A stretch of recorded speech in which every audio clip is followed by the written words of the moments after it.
Gratuito Tributário Pro. Para quem ainda não me conhece, eu sou a Leteia da Talem Educação, uma empresa que iniciou lá em 2021 e hoje já é referência no ensino da prática jurídico-tributária na área das execuções fiscais. E essas atividades que a gente promove gratuitas, que já viraram uma tradição na Tailen, sempre que a gente abre uma nova turma do nosso curso Master, o TAR, nosso curso completo de prática jurídica das execuções fiscais, a gente proporciona esses cursos gratuitos. Para esse ano, a gente programou 6 edições do Tributário Pro. Nós já estamos na quarta edição e teremos ainda mais 2. Então, eu sempre saliento que quem nos acompanhar nesses 6 encontros aqui tem um material muito completo sobre execuções fiscais. Quem é a primeira vez está iniciando agora, acompanhe as redes sociais e os nossos links de informação, porque ficará sabendo dos próximos, pode participar. E sobre a aula de hoje, então, a gente selecionou algumas perguntas das que foram enviadas para o professor Tiago responder. Eu vou fazer as perguntas, ele vai responder, e eu gostaria de lembrar que é uma atividade educativa, sem caráter de coaching ou mentoria, né?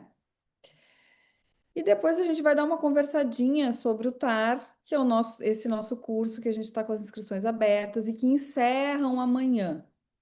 Então, é bem importante vocês terem algumas informações e saberem também que é a última turma com este valor, né? O valor que a gente vai depois apresentar para vocês, ele terá um reajuste. Mas eu vou falar depois. Nós vamos iniciar com as nossas perguntas e vamos conversando aqui, né, professor Tiago, sobre essas questões, então, que ficaram do tributário Pro.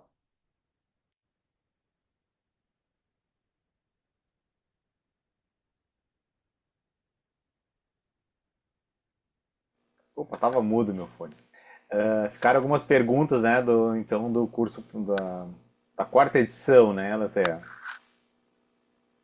Isso, a gente pede que coloquem no chat, e aí a gente fez um compilado, selecionou algumas. O professor Tiago vai então nos responder aqui. Muito bem. Pode ser assim, professor Tiago? Claro, claro, eu quero só cumprimentar o pessoal, né? A gente estava falando já informalmente antes da gravação, cumprimentar os queridos alunos, quem nos honra aí com a sua presença em tempo real. Eu não sei se essa aula vai ficar disponível para assistir depois, se ficar, eu quero que essa seja mais uma atividade produtiva para todos que acompanham, né? O Tributário Pro foi sempre preparado com muito carinho, né? Com muitos conteúdos que são realmente práticos, voltados para a vida real. E aconteceram umas coisas curiosas. Eu estava ontem no supermercado com o meu filho e aí um seguidor, tu é que é o Thiago Scherer? Sim, sou eu. Eu estava na padaria do supermercado. E aí, não, que eu acompanho teus conteúdos e tal, muito bons e tal. E falou pro meu filho, e teu pai ensina muito bem. Ensina muito bem. Ele achou, pai, tu é famoso. Mas eu tô sempre compartilhando informações aqui pelo meu perfil, Instagram, pelo meu YouTube. E quanto mais tempo passa, mais a gente vê que isso faz sentido, né? Para quem está querendo ingressar no tributário. Eu tenho várias lembranças, assim, de passagens, de conversas com profissionais que, assim como eu, tiveram muita dificuldade e assim como eu também, e talvez seja muito como vocês, deram os primeiros passos no tributário através das execuções fiscais. Lá no meu doutorado, eu estava falando com uma professora que a primeira tributarista, então, né, a primeira, digamos assim, inserção dela na advocacia tributária foi quando ela recebeu um acervo de 700 execuções fiscais do escritório para conduzir. E foi um momento de pânico, né? Assim como, enfim, todos nós defrontamos com essas situações e a execução causa uma certa dificuldade de compreensão no início, né?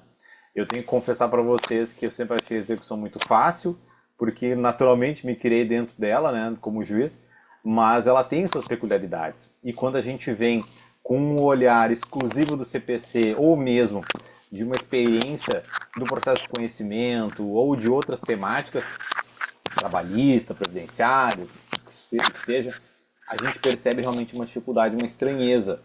E todo o nosso propósito, né, é ter nessas atividades gratuitas, nos nossos conteúdos gratuitos, nos livros, né, que a Thailand gentilmente edita, sempre é um propósito de facilitar facilitar a compreensão, né, desmistificar essa barreira de acesso. Eu acho que é uma barreira de acesso que a gente pode realmente transpor. E assim como essa professora estava me contando, né, deu uma chance de trabalho muito importante para ela. E aconteceram várias coisas curiosas que depois a gente vai falando, mas justamente no sentido de que a execução é uma ótima oportunidade de trabalho, né? É um campo de trabalho muito importante, interessante, né? É um tributário importante que está ganhando cada vez mais relevância, e por isso que eu queria compartilhar com vocês essa paixão que nós aqui na Thailand, eu especialmente, temos com a execução fiscal, né? Eu estou de volta na execução, fiquei um ano exclusivamente no tributário, mas agora de volta no cotidiano operacional da execução, e como eu gosto com os seus problemas, né? Ultimamente está tendo muito problema diferente. Eu quero até fazer depois uma proposta para a Leté de uma nova abordagem aí, de uma nova atividade. Estão surgindo problemas diferentes, e problemas diferentes a gente precisa também enfrentar com olhares diferentes, né? Então essa é mais uma atividade para dar um olhar sobre esses conteúdos tão interessantes da execução fiscal. Vamos tirar o pó desses assuntos, né, Letéia? Vocês separaram algumas questões que o pessoal registrou pelo chat. Eu estou à disposição, Letéia, para a gente avançar um pouco mais. Espero que essa seja mais uma oportunidade construtiva para todos os nossos queridos alunos. Já são aqui de casa, né? Os que estão aqui, que eu estou vendo aqui, né? O Carlos, o Mário, o Fernando, o Williams, a Renata, a própria Ana, Lucas, enfim, muitos aqui que eu não vou tomar mais tempo, mas, enfim, muitos que nos acompanham há bastante tempo e são testemunhas aqui de como a execução pode render frutos, né? Render frutos profissionais, render frutos pessoais, né? Então é muito legal estar acompanhando aqui vocês nessa caminhada pedagógica, né, Leté? Todos nós temos essa paixão aqui pela educação. Mas vamos lá. Conexões, porque a gente tem colegas e Conexões, alunos nossos que fazem, né, live claro. juntos. Hoje dão aí É, continuidade a essa prática de é fantástico. ensinar e se conhecer através do Tara. É muito gostoso poder ver isso. É fantástico, é fantástico. Mas então vamos lá. Vou começar então com a primeira pergunta, professor Thiago. Vamos lá. Professor, só um minutinho. Pois Tá não, fala, dando Fernando. um retornozinho do teu microfone arrastando na camisa. Ai, desculpa, Fernando. Vou segurar É ele só aqui. para não atrapalhar a tua gravação, doutor. Perfeito, te agradeço. Parou o ruído mesmo, eu acho que era isso. Ai, Eu ia dizer desculpa, que gente. não Eu tava tinha alguém com o microfone arrastando. aberto, mas não, eu acho que era isso mesmo. Então tá. A primeira pergunta que a gente selecionou aqui foi sobre penhora de imóvel não Uhum. registrado no ofício de imóveis. O bem foi vendido, qual a consequência disso? Em casos dessa natureza, a partir de quando volta a correr a prescrição intercorrente? A gente tem várias questões aí somadas, né? Acho que uma das primeiras coisas que eu gostaria de registrar com vocês, e talvez isso possa causar um pouco de estranheza, é que mesmo imóveis sem matrícula ou imóveis irregulares que têm algum tipo de problema cadastral, enfim, uma construção que não está verbada na matrícula, né, irregularidade no registro de imóveis, enfim, situações informais. Mesmo nessas situações, a gente tem a possibilidade de fazer penhora desses imóveis, tá? Não existe uma proibição, não existe uma restrição ou uma impenhorabilidade decorrente de uma irregularidade registrária, né?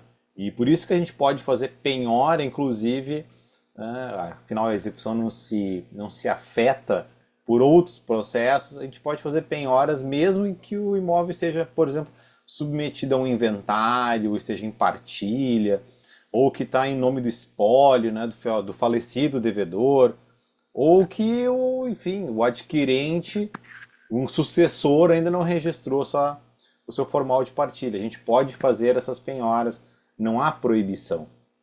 Então, mesmo penhoras, mesmo imóveis irregulares podem estar sujeitos à penhora. Mas, e se a gente tem uma penhora desse imóvel e ela não é registrada na matrícula? Isso tem alguma repercussão na execução fiscal? Em algumas circunstâncias, sim. Elas não são em maior número hoje. Significa o seguinte: Nos créditos não tributários, vamos imaginar aqueles créditos, como é também numa execução do CPC, né? Créditos privados ou créditos, aqui na execução fiscal, créditos de multas, ressarcimentos, ou coisas do tipo. Esses créditos não tributários não têm o efeito da fraude à execução fiscal, tal qual acontece no tributário. Vamos separar o joio do trigo.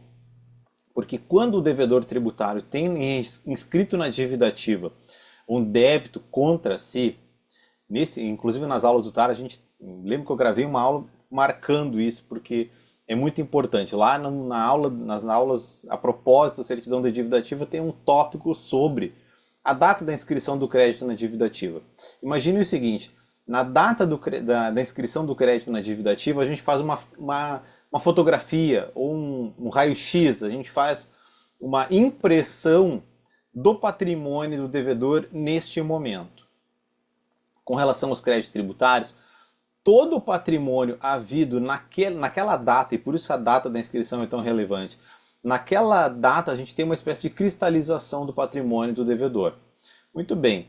Então todos os bens daquele devedor tributário, ou seja, com débitos já inscritos em dívida ativa, todos aqueles bens estão sujeitos à execução fiscal.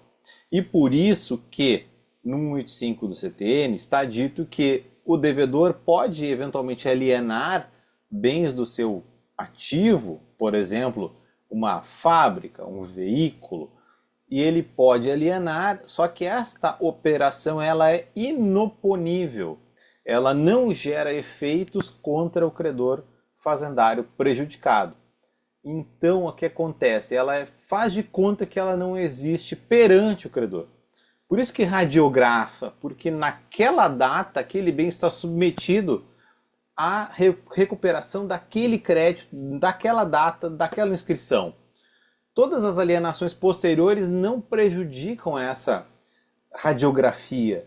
E por isso que aquele bem pode ser, por decisão interlocutória na execução, reconhecida a fraude, ser penhorado na execução. Isso é no tributário, mas voltando ao exemplo do não tributário. No não tributário, a gente não tem essa prerrogativa tão forte que é a mera inscrição da data do crédito na dívida ativa torna inoponíveis as alienações patrimoniais posteriores. É uma garantia muito forte do crédito tributário. No não tributário, e assim como é no CPC, não é assim.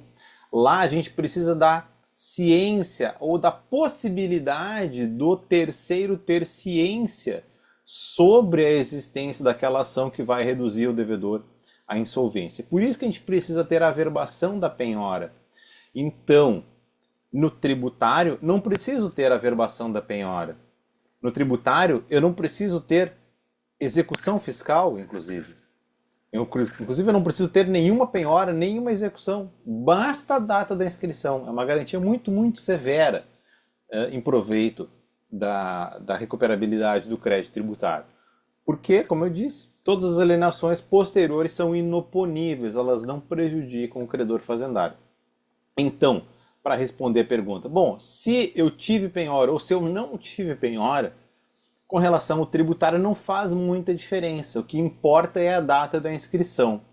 Agora, no não tributário, se eu tive penhora, eu ainda preciso da oponibilidade, melhor dizendo, da verificabilidade, da possibilidade de ter conhecimento, da publicidade da constrição, ou seja, da averbação da penhora no registro imobiliário. Se eu tenho uma penhora por crédito não tributário, e é assim na execução dos créditos não tributários e é assim na execução do CPC, se eu tenho esta penhora e esta penhora está só lá dentro do processo, tem um termo de penhora, tem um auto de penhora que não foi levado ao registro imobiliário, o caso que foi falado de imóveis, essa penhora não é dada publicidade para fins de negociantes, para fins de terceiros, de compradores. Eu preciso ter a possibilidade de ter conhecimento daquela penhora para que possa ser reputada em fraude. Então é uma questão diferente que a gente pode, né, olhar com dois vieses diferentes. Agora, na parte final da pergunta, se eu bem lembro, é a da prescrição. Será que pode ter prescrição num caso desses? A gente volta àquela questão que é a de que na prescrição intercorrente, tal qual desenhada pelo STJ, a gente não tem, na compreensão do STJ, a possibilidade de prescrição intercorrente havendo penhora. Porque, imagine o seguinte, lá no TAR a gente gravou dessa forma. A execução ela caminha ou para a liquidação do crédito ou para a prescrição. Ela tem dois caminhos possíveis. Ou eu obtenho penhora, garantia e vou liquidar para recuperar o crédito, ou é uma execução frustrada. E a execução frustrada ela vai estar exposta à prescrição. Portanto, se eu tenho uma penhora ou se eu tenho a possibilidade de efetivar uma liquidação dessa penhora, eu não vou ter prescrição. É uma execução que caminha para a recuperação do crédito. Portanto, eventualmente, e apenas em situações residuais, às vezes a pessoa pergunta e quer que isso seja regra, mas não é regra. Apenas em situações residuais, ou seja, quando o exequente não conseguiu localizar bens, quando ele não consegue localizar a penhora, ou quando ele não consegue, melhor dizendo ainda, ter a possibilidade de fazer a liquidação dessa penhora, ele não manifesta interesse nessa penhora, não manifesta desejo de liquidar essa penhora, eventualmente, numa situação de alongamento de 5 anos, que o processo fica paralisado por culpa do exequente, por inércia, por desinteresse, por desídia. Então, só nessas situações a gente poderia cogitar de uma penhora, ou melhor dizendo, de uma prescrição intercorrente havendo penhora. Não é a regra geral. A regra geral é aquela, como eu disse, havendo constrição, é a liquidação. Sendo execução frustrada, sem penhora, o destino vai ser a prescrição. Então, a gente tem que cuidar assim na prática. No meu livro de prescrição eu trabalhei isso aqui, né? E nós temos alguns julgados aqui do nosso tribunal, temos algumas situações, e o mais interessante é que não existe uma jurisprudência muito vasta sobre isso, ao menos aqui na quarta região, que é onde eu atuo. E por quê? Porque nessas situações, quando a gente reconhece essa prescrição, a fazenda não apela. É estranho. Ela não apela e é difícil a gente ter uma gama de processos com reapreciação pelo tribunal ou em que o tribunal tenha firmado alguma posição.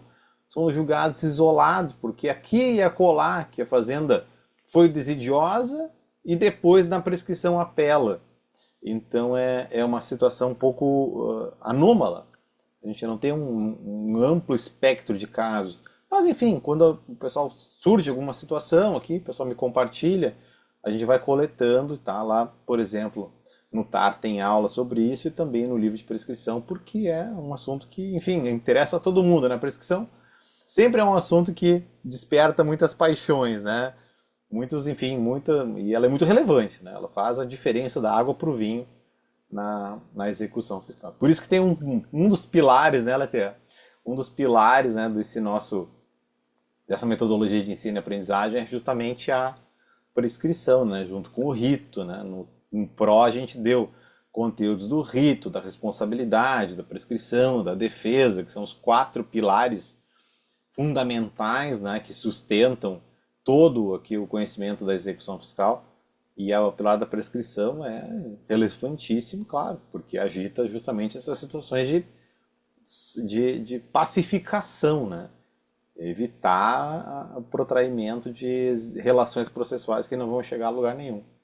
Mas, enfim, Eu sempre gosto de dar um exemplo quando a gente fala do TAR, né, professor Tiago, claro, sobre o tema da prescrição, que tem uma aula dentro do módulo lá, das 200 aulas que tem no TAR, que é exatamente sobre esse tema, que a gente chama da timeline da prescrição. é Então, ela tem verdade. os marcos, né, que só essa aula, assim, já é uma aula que faz muita diferença para quem está ali atuando, né? A gente sempre usa de exemplo porque realmente é bem prática, bem objetiva e organizada de uma forma simples de compreender, né? Essa aula de timeline eu lembro que foi um pedido dos alunos. E aí, justo, ótimo. E eu fiz um apanhado assim, de todos os marcos temporais, os justificativos, as fundamentações de cada um desses marcos, né? Desde o nascimento do crédito e todas as diferentes possibilidades porque daí realmente a gente pega um caso e vai analisando, né? Muito legal isso aí. Fala, Williams. Eu só ia fazer um comentário, que depois Claro. do advento dessa timeline da execução, assim, houve um aumento de procedência, pelo menos no meu caso, de visibilidade, de mais de 50%, 60%. Porque a gente Nossa. tinha aquela. Assim, é um defeito defeito não, né? Um erro meu, vamos falar assim. A gente ficava tão preocupado em alegar uma exceção de pré-executividade que você se perdia nos marcos temporais. Aí, quando você começou a ficar simplista, ou seja, a minha peça ficou simplista, porque a minha exceção de pré-executividade tem 3 folhas. O Fernando É? briga comigo, ele fala, William, você é louco. Mas não é, tem literalmente 3 folhas. Mas é assim, sabe? É literalmente uma coisa. E tem sido assim. Até a última, eu até mandei para a Letel o resultado, a última eu até mandei para ela. Entendeu? Quer dizer, é literalmente isso. É o simples objetivo e a demonstração do timeline, porque o magistrado, aí eu coloco o senhor para interpretar, é a visão que se tem. Os marcos temporais nunca foram tão essenciais nesse ponto. Claro, com toda certeza. Eu vou comentar que, na verdade, eu aprendi isso porque. Deixa eu abrir um quadro aqui, alguma coisa aqui. Tô tentando É, fechar, né? Eu aprendi isso nas sentenças, que era muito importante nas sentenças ter, e a timeline, né? Não, enfim, não precisa ser de uma coisa assim muito estética ou muito rebuscada. Eu sempre gosto, eu particularmente, tá? Vou falar como eu faço. Eu não sou assim um expert em desenho, como é que é aquele negócio lá do Visual Law? Eu faço uma tabelinha. Então no nosso editor de texto aqui do EPROC, a gente tem uma tabela. Então eu faço qual é o crédito, qual é a data de vencimento, qual é a data relevante, qual é o documento onde está referido e vou cotejando as datas, né, com os marcos que a gente tem no processo. Isso pode ser de uma forma discursiva, mas pode ser assim, uma linha, né? E quando a gente faz análise de prescrição intercorrente nos processos administrativos, também é uma data com a referência, ó, na data tal aconteceu tal coisa. E às vezes tem que fazer um apanhado de algum elemento a mais assim para explicar. Aí eu deixo em negrito que é a data relevante. Ó, nesse momento houve a interrupção. Né? Então, é, e aí segue a data, teve vários fatos, ó, mas aqui nesse momento teve um outro fato importante. E aí a gente compara as duas, teve e não teve.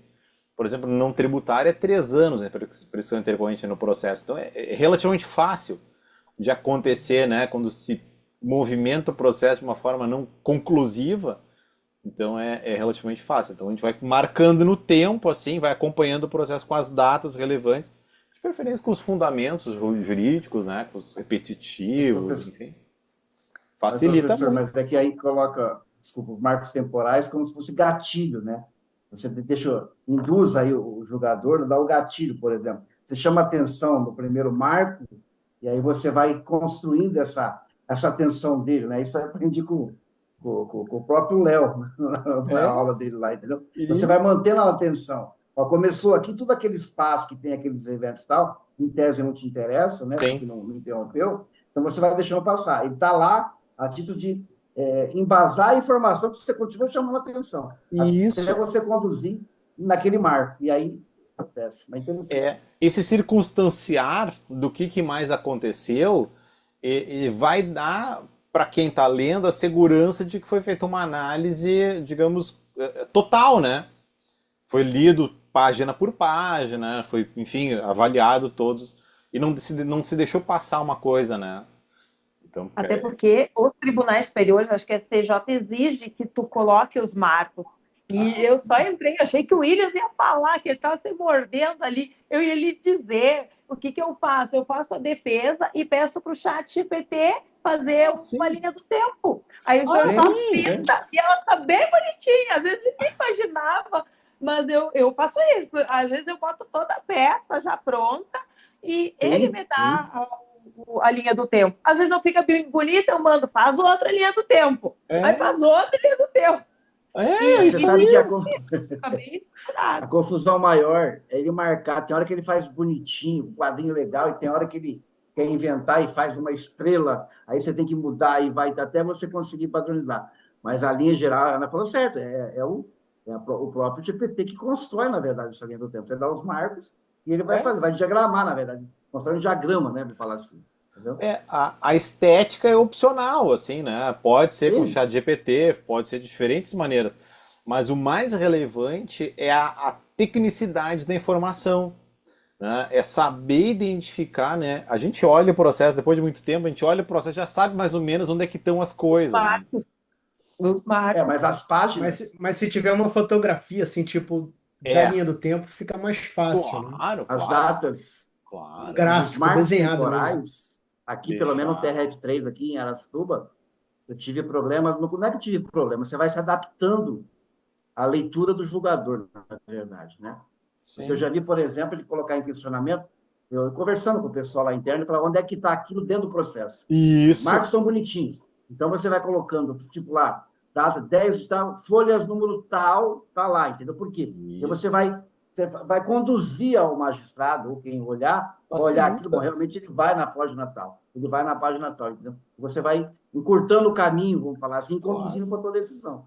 É isso que eu Esse é o sempre caminho. digo, e falei nas aulas, tem que ajudar o jogador a encontrar as coisas. E por isso as referências, eu marco muito. Aconteceu hoje, eu estava atendendo uma advogada e ela estava sustentando uma coisa. Doutor, me ajuda a encontrar esse aqui, onde é que tá que eu não estou achando? Enfim, estava voltando, né, num processo que, enfim, não tinha passado por mim recentemente. E aí, onde é que não estou encontrando? E ela passou um trabalho para encontrar, né, aquela parte que ela estava afirmando que existia. E eu digo, não, eu quero saber onde é que tá isso aí, né? Porque já me ajuda, eu já vou anotando para depois decidir. E é muito difícil, então, e como é uma questão de interesse da parte, vamos ser francos, assim, né? É o interesse da parte salientar isso aí. Não dá para imaginar que o juiz vai ficar num trabalho investigativo que vai virar do avesso um processo de... Eu estava com um processo com 500 eventos, cada evento às vezes tem mais de um documento, que eu vou ficar olhando evento por evento, sabe? Então isso vai causando, assim, lamentavelmente, uma espécie de má vontade, né? Uma pena que é assim. Mas, enfim, se a parte puder ajudar o jogador a entender, a localizar cada marco relevante, poxa, tanto melhor, né? Tanto melhor. Então é esse que é o propósito, é colaborar. Na verdade, a gente tem que cooperar, né? A gente tem que cooperar com o judiciário, né? Cooperar. Deixa eu pegar um cabinho que minha fonte desligou aqui. Mas tem que cooperar com o jogador para que a melhor solução seja construída. É a solução mais técnica, a solução mais correta. E por isso colocar cada marco com cada referência importante, né? Cada fundamento, né? Pronto. Agora melhorou. É isso aí, vamos seguir? Acho que eu respondi a pergunta, né? Sim, aham. Vamos lá, então. Então, a próxima é sobre a questão de responsabilidade solidária. Boa. A responsabilidade solidária permanecerá mesmo tendo as partes pactuado no contrato a quem caberia pagar? Por exemplo, Sim. a partir da assinatura do contrato, o promitente comprador será o responsável? Essa é uma questão. Esses dias eu estava até tomando um café com um colega lá. A gente trabalhou juntos, né? Eu substituí há muito tempo, né? A gente tem uma vara aqui de sistema financeiro da habitação. E quando tem algum problema de imóveis, assim, a gente sempre conversa. E aí ele estava falando uma questão lá que a parte havia proposto uma compra e venda, tinha uma promessa de compra e venda e uma cessão da posse, certo? E é uma preocupação com relação à responsabilidade pelos débitos tributários dali advindos, dali para diante, né? E aí ele, não, mas é que a parte coloca, né, no contrato, no contrato a responsabilidade, quem vai pagar com o quê a partir da posse e tal. E aí eu olhei bem para ele. Tá, mas isso aí no tributário, né, não adianta de nada, né? Não adianta de nada. Por quê? Por quê?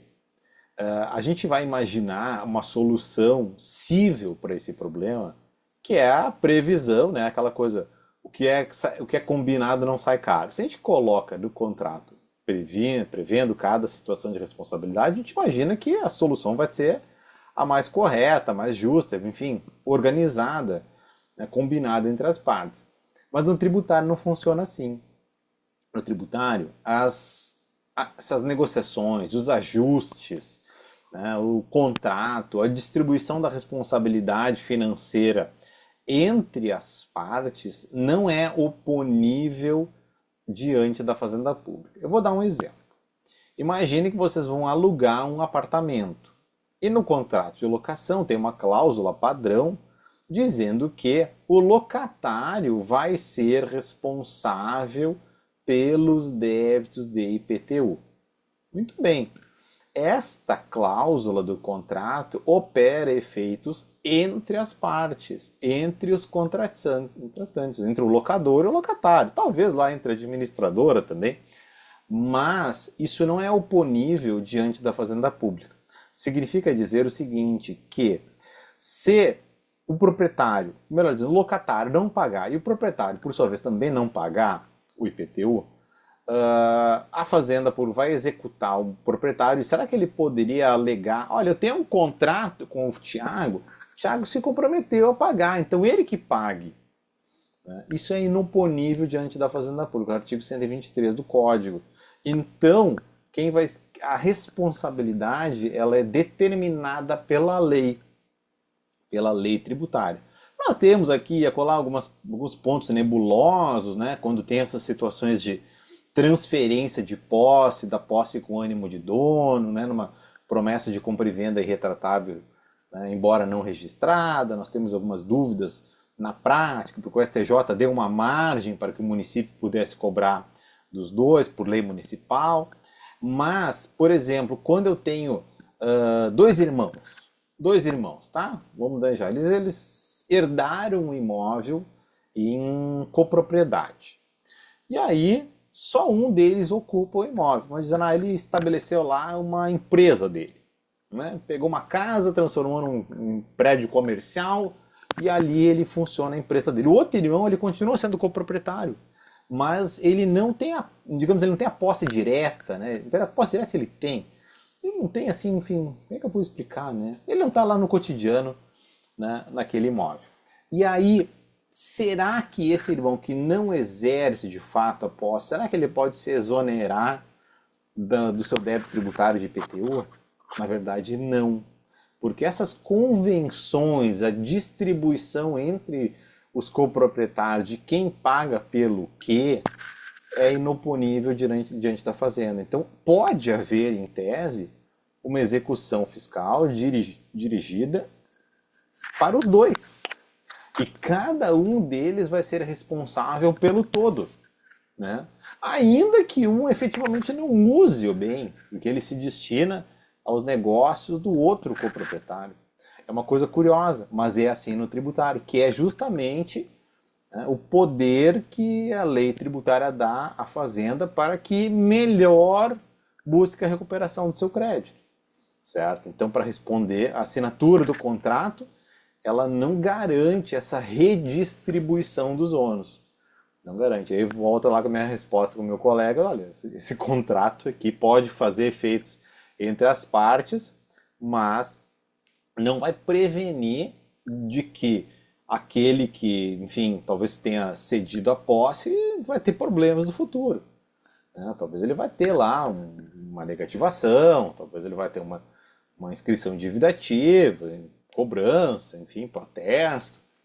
E aí vai dar prova realmente de que houve uma transferência com ânimo de dono e aquele, enfim, promitente comprador é o único interessado de fato naquela propriedade e por isso aquele que cedeu a posse em definitiva não poderia ser responsabilizado. Enfim, é uma questão bem, bem interessante. Inclusive no FPT a gente trabalhou esses assuntos também, né, Leté? Toda essa temática de responsabilidade pelos débitos de IPTU. Fala, Lucas. Falando em IPTU, o Lucas não se aguenta, né? Fala, Lucas. Desculpa, professor, mas eu posso fazer mais uma pergunta dentro desse tema mesmo? Pode sim, Lucas. Para ilustrar. Isso. Não sei se é o artigo 130 ou 131 que você mencionou na aula passada, Aham. o adquirente torna-se responsável pelas Sim, dívidas, né? Pelas isso. dívidas. Mas vamos imaginar uma coisa. Houve um contrato de compra e venda com escritura, mas não foi registrada. Ela foi registrada posteriormente. A Tá. gente sabe que o STJ, quando não há o registro da matrícula do imóvel, sabe que pode ser tanto o comprador quanto o vendedor, né? Isso. Pode ser tema da execução fiscal. Isso. Mas nesse caso, que posteriormente foi passado a escritura e o registro, Tá. essa execução fiscal que foi proposta quanto ao antigo proprietário, mas que na época não havia o registro, como que faz uma defesa desse camarada aí? Olha, excelente pergunta, tá? Uhum. Excelente pergunta, Lucas. Porque o que que acontece? Quando nós temos a sucessão tributária, diferente da sucessão tributária na reorganização empresarial, que é quando uma empresa compra outra empresa, a empresa compra o estabelecimento da outra empresa, lá nós temos uma ressalva de responsabilidade subsidiária, né? A antiga ela pode responder numa determinada situação. Na situação de aquisição de imóvel, não existe isso. É bem, por isso que é legal dar aula de defronto com uma situação que eu nunca tinha imaginado. Mas realmente não tem essa exceção. Porque é o seguinte, se o adquirente, enfim, ele compra o imóvel com todos os débitos anteriores. Ele passa a ser responsável pessoal por esses débitos. Ainda que aquele débito tenha sido objeto de uma execução de uma cobrança anterior, certo? Ainda que. Então, Ainda assim, que. Entendi. ainda que o código, talvez, Lucas, tenha julgados mais de casuística de tribunais de justiça sobre esses pontos que talvez eu não conheça, tá? Estou respondendo, assim, pensando alto com base no código. No Ok. código, essa responsabilidade ela é ilimitada, tá? A única condicionante pode ser aquela de que quando na escritura pública tem a prova de quitação dos débitos anteriores, por exemplo, foi apresentada uma certidão negativa tributária. Isso constou da escritura pública. Mas no teu exemplo não tem, porque teve débitos, né? Então não teve quitação. Então a gente não entra nessa exceção, que seria a única ressalva, né, de uma limitação da responsabilidade. Agora, como não teve, então todos os débitos, ressalvada a prescrição, né? Essa é uma outra ressalva importante. Ressalvada a prescrição, todos os débitos anteriores, eles podem vir a ser cobrados do adquirente. Tá? Isso demanda de uma atuação proativa da fazenda, porque é a fazenda que tem que imputar essa responsabilidade, certo? É a fazenda que Me- precisa, né, imputar essa Mas, responsabilidade. mas como que fica o entendimento, por exemplo, dos tribunais, professor, quando não há o registro da escritura, eles já entendem que pode ser cobrado dos dois, né? Sim, E aí você vai apresentar uma matrícula que foi posterior, que foi feita a comprovar a compra e venda, mas que foi posterior aos fatos, né? Posterior às cobranças, né? sim. Não tem importância.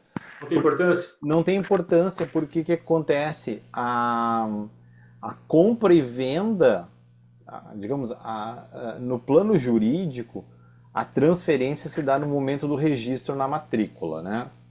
Antes disso, tem efeitos contratuais apenas. No momento da transferência da propriedade na matrícula, com o registro da escritura ou do contrato na matrícula, a gente tem essa transferência da responsabilidade. A responsabilidade pelos débitos anteriores passa a ser do adquirente, porque ele é o proprietário. E todos os débitos anteriores são débitos propter rem, né? São débitos próprios da coisa que acompanham a coisa. E isso, olha só, até pensei em uma outra coisa interessante agora.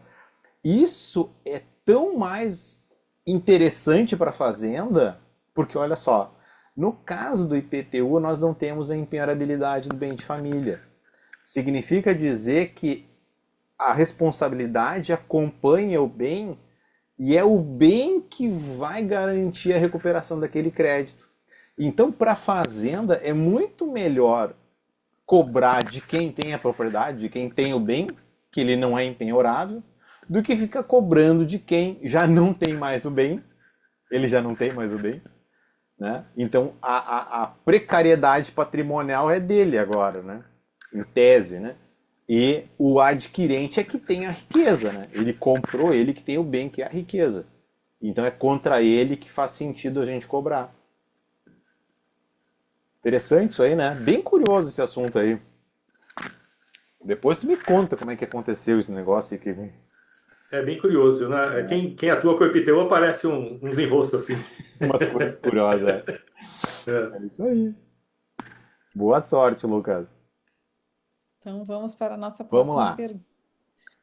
Tendo o juiz determinado a transferência para a conta vinculada e por erro do cartório não foi feito, Tá. como fica o tema 677, já que o valor estava bloqueado pelo juízo?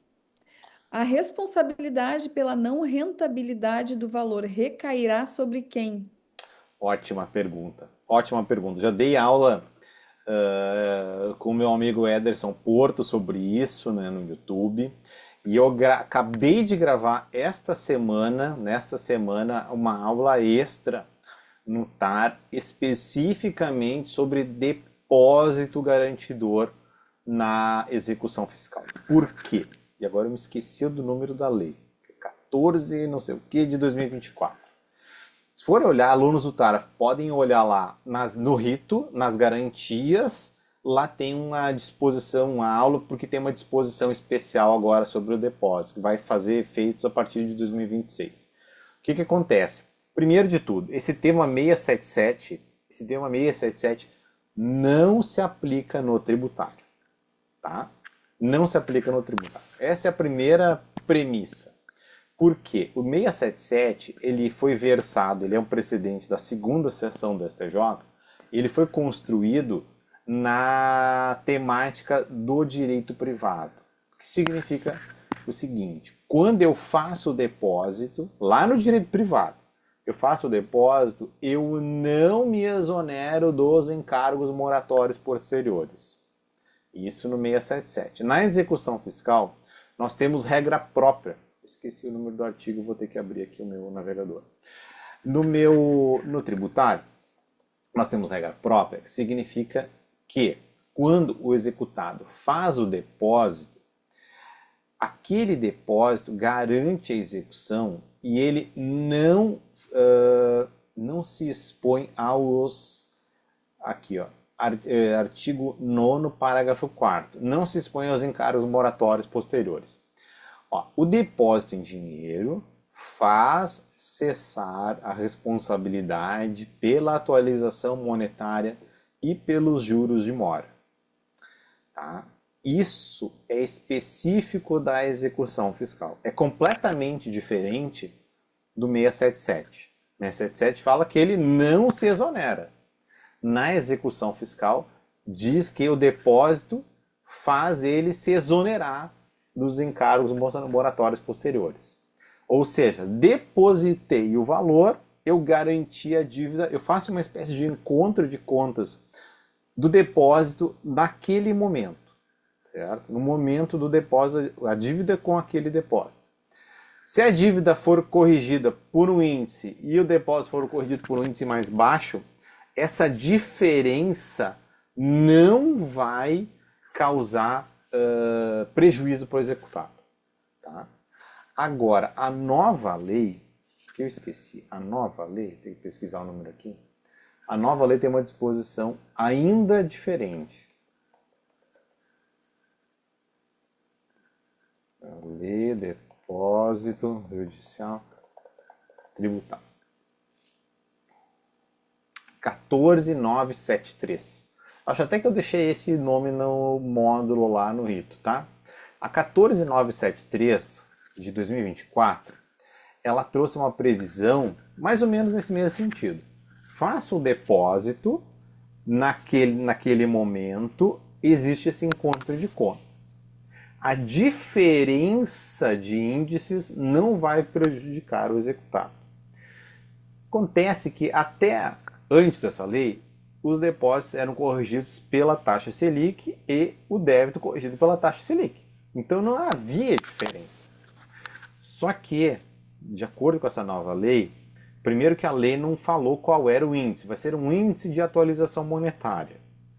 E a regulamentação do Ministério da Fazenda disse que vai ser IPCAE.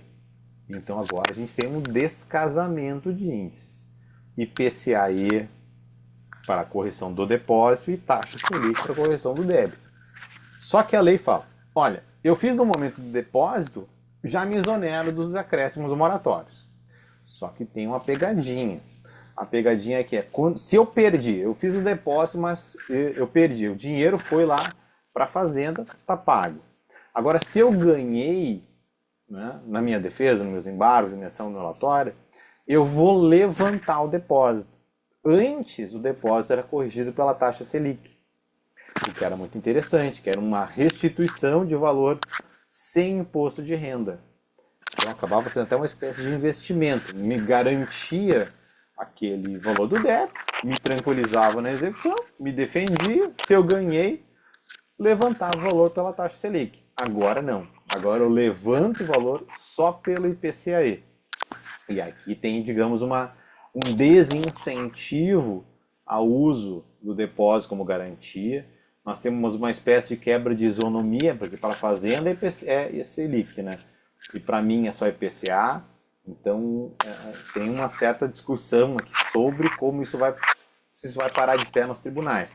Mas, a partir de 2026, depósitos posteriores a 1º de janeiro de 2026 terão essa nova regra. Com relação a essa temática que a pergunta trouxe, se eu fiz o bloqueio e não foi transferido, certo? Acontece em algumas situações, tá? Um seguidor me trouxe um comentário exatamente sobre essa situação e ele comentou que a decisão que teve lá no processo Thiago, dele... só para avisar que está dando interferência do microfone novamente. Ah, desculpa. Soltou aqui de novo a minha... Desculpa. A minha amarração aqui. O aluno colocou exatamente isso aí. O que acontece? Houve o bloqueio e não foi transferido. E a gente faz isso na vara. Quando acontece isso, a gente reputa garantido o débito no momento do bloqueio. Certo? No momento do bloqueio. Então a gente cristaliza, a gente regride o débito, regride ele até a data do bloqueio, o mês do bloqueio, e aí não soma encargos moratórios, a gente converte o valor em pagamento definitivo com relação àquela data. E aí o executado, que enfim perdeu o dinheiro, ele não vai ser onerado com mais encargos e não vai ficar com um saldo, né? Porque se converter com o valor de hoje, vai ter com um saldo, né? Saldo devedor ainda que o depósito fosse integral ou ainda que o bloqueio fosse integral. Então a gente faz assim. Então, para responder a pergunta, é exatamente o que o seguidor colocou no meu direct. Olha, é exatamente o que a gente faz quando eventualmente acontece. A gente faz o encontro lá na data do bloqueio. É assim. Mas já tem uma aula específica sobre isso aí também para vocês. Próxima. A penhora de bens imóveis no processo de inventário. O leilão será feito nos autos da execução, visto o disposto no artigo 5º da LEF? Ótima questão. É aquilo que eu tinha comentado. A execução fiscal ela não se submete a outros processos concursais. Ou seja, o inventário não é nem propriamente um processo concursal. O inventário, na verdade, é exatamente isso, um inventário, né? Que é fazer um apanhado, uma lista, né? Inventariar, a gente vai apurar o que tem de patrimônio, vai fazer uma avaliação, a gente vai fazer uma investigação, quais são os bens deixados, quais são as dívidas deixadas. A gente vai fazer essa apuração. Parece aquela assim, fechou para balanço, né? Na minha cidade natal, lá, às vezes estamos fechados para balanço. Então, fazer uma contagem, né? O inventário é isso aí. No inventário, no processo de inventário, a gente não tem propriamente um leilão, não tem um concurso de credores dentro do inventário. O que tem é a necessidade do inventariante pagar alguns débitos, às vezes levantar algum valor, às vezes para apurar algum valor tem que liquidar algum bem, pega um alvará, vende o bem, enfim. São situações assim que o inventário acaba buscando organizar. Mas não é uma liquidação universal, não vão lá todos os credores, como é num processo de falência, por exemplo. Então, o que a gente pode ter é a não submissão da execução. Afinal de contas, a execução não se submete a concursos ou a outros processos. Imaginem só, a execução ela deve ser potente por si só para efetivar o crédito da fazenda pública. Essa é a grande ideia que está por trás. Inclusive, na nossa live a gente pode falar disso aí, né? A grande ideia que está por trás, que permeia a lei de execuções, é uma potência capaz de fazer movimentar a realidade das coisas o bastante para satisfazer o interesse do exequente. Por isso que a execução ela concentra todos os atos. A gente vai fazer na execução todas as penhoras que eu preciso fazer. E é lá que eu vou fazer uma penhora dos bens. Eu, enquanto juiz na execução, eu não preciso me submeter a inscrever o meu crédito, a penhorar no rosto dos autos do inventário. Ainda que isso seja feito, muitas vezes, inclusive por pedido do exequente, não significa que deva ser assim. Eu posso fazer a penhora de veículos, de imóveis, de créditos, de recebíveis, de qualquer coisa, precatórios, que o executado, né, o falecido executado, tenha deixado, né? Então, é possível fazer essa penhora e é possível fazer o leilão desse bem, claro. Como a gente falou, né, no tributário pró, esgotado o prazo de defesa, esgotado o prazo para embargar, né, o inventariante vai ser intimado para embargos, né, em nome do espólio, e aí a gente vai prosseguir na execução liquidando esse bem, independentemente do inventário. É possível que seja feito isso, tá? Mas na prática, eu vou confessar, na prática não é o que mais acontece. Na prática, muitas vezes o próprio exequente pede a penhora no rosto dos autos do inventário para aguardar lá, no dia do Deus me livre, que o inventariante tenha dinheiro para pagar, se digne pagar a execução. Não é o procedimento mais correto, ainda que isso eventualmente aconteça na prática. Mas é possível fazer esse leilão do próprio imóvel, do próprio bem do inventário. É assim que é para funcionar. Mais uma, professor Thiago, antes de encerrar, pode Deixa eu ser? ver quanto é que tá. Ah, é 9 horas já. Sim, mais uma para a gente fechar com chave de ouro, então. A gente queria fazer em O uma oficial hora, né? Isso. O oficial de justiça avaliador, em geral, não tem capacidade técnica para avaliação de bem e, em geral, este é o avaliador. Pode-se, portanto, exigir a prova da sua capacitação para a validade da avaliação? Olha, o que acontece? O oficial de justiça, na esfera federal, o nome do cargo é inclusive oficial de justiça e avaliador, tá? Era o nome do cargo, hoje em dia é analista judiciário, especialidade executante de mandados, analista judiciário, executante de mandados, e está nas atribuições legais do cargo a avaliação, tá? Faz parte das atividades do cargo a avaliação. Não significa, evidentemente, que o oficial de justiça, que tem formação jurídica, vá ser um expert engenheiro, ou arquiteto, ou agrimensor, ou, enfim, engenheiro agrônomo, ou coisa que o valha dependendo da natureza do bem. O engenheiro mecânico não vai ter esse conhecimento, essa expertise. Mas ele tem uma capacidade legal de fazer essa avaliação. E como essa capacidade legal vai se colocar em movimento? Através, e esse é o alvo aqui, em vez de ficar questionando, mas o oficial de justiça não tem formação, não tem capacidade técnica. O que o oficial de justiça tem capacidade é de fazer uma apuração com base em dados que são retratáveis numa certidão a partir de uma pesquisa que vai poder comparar bens semelhantes. Ele pode, para dar um exemplo bem bobo, assim, ele pode, no dia da avaliação do imóvel, do veículo, melhor dizendo, de um veículo, entrar lá na tabela FIPE e olhar quais são os valores da tabela FIPE para um carro ou exatamente igual, ou parecido, ou três mais ou menos parecidos, que às vezes tem uns carros que não tem a especificação exata, né?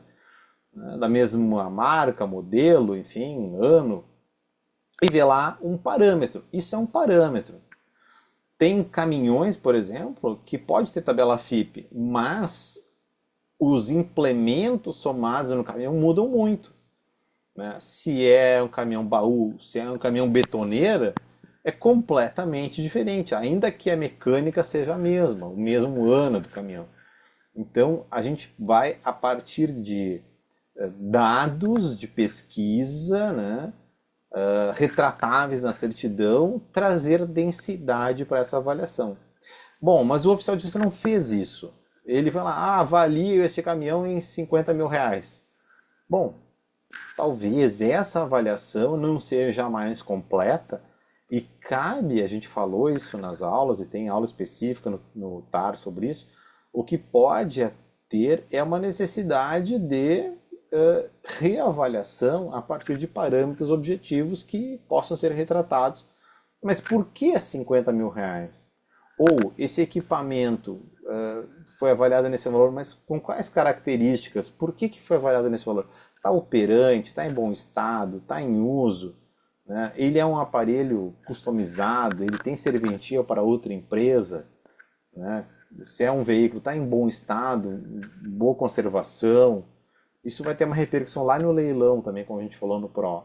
Então a gente vai precisar, mais do que questionar a habilidade, questionar o próprio trabalho, né? E a gente orienta os oficiais que façam essas pesquisas, né? Com relação a imóveis, isso pode ser feito de diferentes maneiras, né? Consulta imobiliárias, corretores, né? Anúncios semelhantes, enfim, alguns critérios que possam ser utilizados, né? O oficial vai ter que pesquisar, isso faz parte da atribuição dele. Agora, se a pesquisa foi incompleta, ou teve um viés na pesquisa, ou se não existe nenhuma pesquisa, bom, aí é uma questão que a gente pode apontar e talvez justificar uma necessidade de reavaliação. É isso que é para ser assim.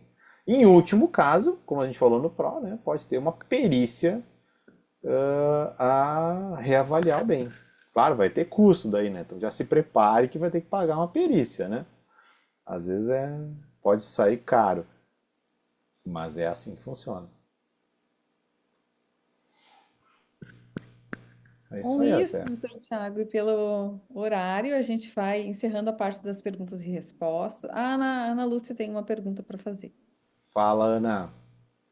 Não, pode ficar para a próxima aula, já que está se encerrando. Eu queria ver com o senhor sobre essa novidade agora do Sisbajude do bloqueio da chave Pix. A O gente que que fala o na senhor próxima, visualiza? então. Isso, vê na próxima o que pode acontecer. Eu estou Tá, curiosa para ver essa resolução, eu não vi ainda, e estou curiosa para entender como é que vai funcionar. tá certo. Também. Vamos, quando tiver mais, assim, um pouco mais de material, né? Vamos Amanhã já voltar. começa a sair o É, material até o final da semana. vai, não para nunca, né? Não, obrigada, professor. Imagina. Então, com isso, gente, a gente vai encerrando. E antes, eu gostaria, então, de avisar que nós estamos com as matrículas abertas para o nosso curso TAR. Encerra amanhã, então fiquem atentos, né? Porque é um curso muito prático, com foco na qualificação tributária para resultados. São conteúdos direto ao ponto, com uma estrutura de consulta, né? É realmente um grande banco de dados organizado, simples, lógico. A gente costuma dizer que é uma biblioteca viva, né? Das execuções fiscais, das cobranças tributárias. está sempre atualizado, com as últimas jurisprudências. E a gente fez aqui o cálculo de que com menos de 18 minutos por dia, vocês podem aí acessar o curso, estudar e ter a solução para aqueles problemas lá do dia a dia que antes pareciam insolucionáveis. E além de tudo isso, o TAR ainda vem com muitos bônus com especialistas. A gente inseriu um novo bônus agora, por último, que é um assistente virtual, né? Uma inteligência artificial treinada, com todos os nossos melhores materiais, né? Com o curso, nossos cursos lá dentro. Então, está disponível 24 horas por dia, né? Para tirar dúvidas, para poder auxiliar vocês. Além de tudo isso que eu falei, o TAR ainda tem uma comunidade de especialistas, que são os nossos alunos, fazem parte de um grupo de WhatsApp, que por lá se ajudam, trocam experiências, fazem networking.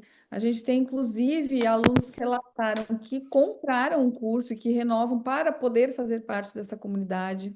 E a gente sabe a importância que tem poder andar com quem tem os mesmos objetivos, com quem está dividindo ali as mesmas dificuldades e poder se ajudar. Isso realmente tem um potencial muito grande, é um diferencial para quem faz parte e lá na atuação, né? Então pode estar, além de tudo, todo esse conteúdo está inserido numa comunidade. O acesso do curso ele é imediato. Assim que faz a matrícula, já pode começar a assistir às aulas.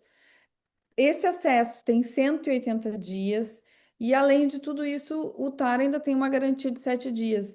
Então, se por um acaso você se inscreveu, achou que ainda não é o momento, não é para você, basta solicitar o reembolso. É muito simples, tá? E eu queria lembrar que essa é a nossa última turma com o valor de 1.997.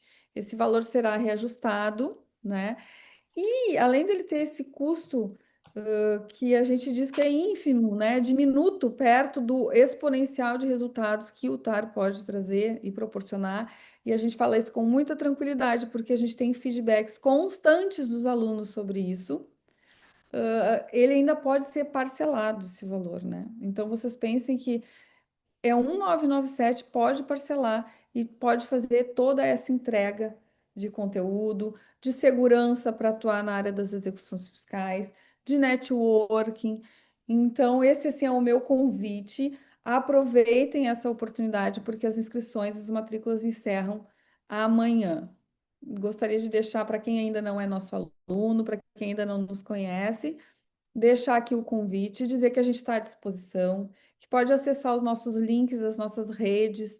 A gente tem depoimentos de alunos lá no nosso canal do YouTube, aulas lá também. Então, eu gostaria de convidar e dizer que se que estava faltando era um incentivo assim de preço, de investimento. A gente tem aí esse curso com tudo isso por 1.997, ainda pode ser parcelado. Bem? Ficamos por aqui. Professor Tiago, quer fazer alguma... Ótimo! Eu quero reiterar o convite para o pessoal estar com a gente, né, ao longo das aulas do TAR. Né, acho que vai fazer muito sentido para quem ingressar agora com a novidade da inteligência artificial, né? Os testes que a gente anda fazendo por lá são bem animadores, né? Acho que é um apoio muito importante assim para aprendizagem, para tirar dúvidas, enfim, né? Acho que é uma ferramenta adicional aí bem interessante. E o curso, como sempre, a gente trata com muito carinho, muita atenção para que seja a melhor ferramenta para todos que ingressam aí. E para quem ficou até o final, quero compartilhar uma última questão que um seguidor me trouxe, e mais uma vez sobre o IPTU, Lucas. E vale a pena sempre repisar aqui para quem, enfim, não atua ou quer atuar ou defronta com essa situação. O seguidor me trouxe uma questão que eu acho interessante a gente repisar. Prescrição na cobrança do IPTU, certo? O IPTU é cobrado a partir da data de vencimento original do débito, ou seja, aquela data lá de janeiro. Muito bem, essa é a premissa número 1. Mas o contribuinte aderiu a algum parcelamento, pagou algumas parcelas daquele parcelamento que é remetido lá de ofício pela administração, pagou 1, 2 ou 3. Bom, pagou 1, 2 ou 3, não pagou tudo, vai ser cobrado do restante. Esse restante vai ser cobrado de acordo com a data de rescisão do parcelamento, certo? não é de data a data das parcelas vencidas e também não é da data antiga, da data do vencimento original, mas é da data do rescisão, porque nesse caso nós tivemos o parcelamento. Então tem essas duas regrinhas de contagem que a gente trata lá na timeline da prescrição, lá no TAR, né, e também no FPTU. Achei importante repisar, porque às vezes volta esse assunto e o pessoal tem essa insegurança, então tá aí, para quem nos acompanha até o final. E reiterar o convite para quem, enfim, tá pensando para estar junto com a gente, né, Leté, nas nossas atividades. Quem quiser dar esse próximo passo de se inserir na turma, esse é o momento. É isso aí, uma super entrega. Gente, eu queria agradecer a presença de todos vocês, agradecer ao professor Tiago pela disponibilidade, por ter estado conosco aqui, trazendo sempre esse conteúdo tão importante, né? E dizer que vocês nos acompanhem, então, nas nossas redes, nos nossos canais de comunicação, porque seguidamente a gente tem atividades, né, gratuitas e que são com bastante conteúdo, então fiquem atentos e nos acompanhem para saber. Isso aí. E quem for para as aulas lá no TAR, nos vemos às aulas, ou até uma próxima ocasião, hein, né? Dois recadinhos Fala. importantes. Eu havia me esquecido. Primeiro, que essas perguntas aqui, esse conteúdo também vai ser enviado para o e-mail cadastrado. Tá. E o Tributário Pro 4 vai ficar disponível até o domingo, dia 20, tá? Então, e essa aula de perguntas e respostas também vai estar lá. Então, aproveitem Até domingo. e a gente espera vocês. Joia. Valeu, pessoal. Obrigado, Leté. Obrigado a todos que acompanharam. Até uma próxima. Tchau, gente. Abraços. Tchau, tchau.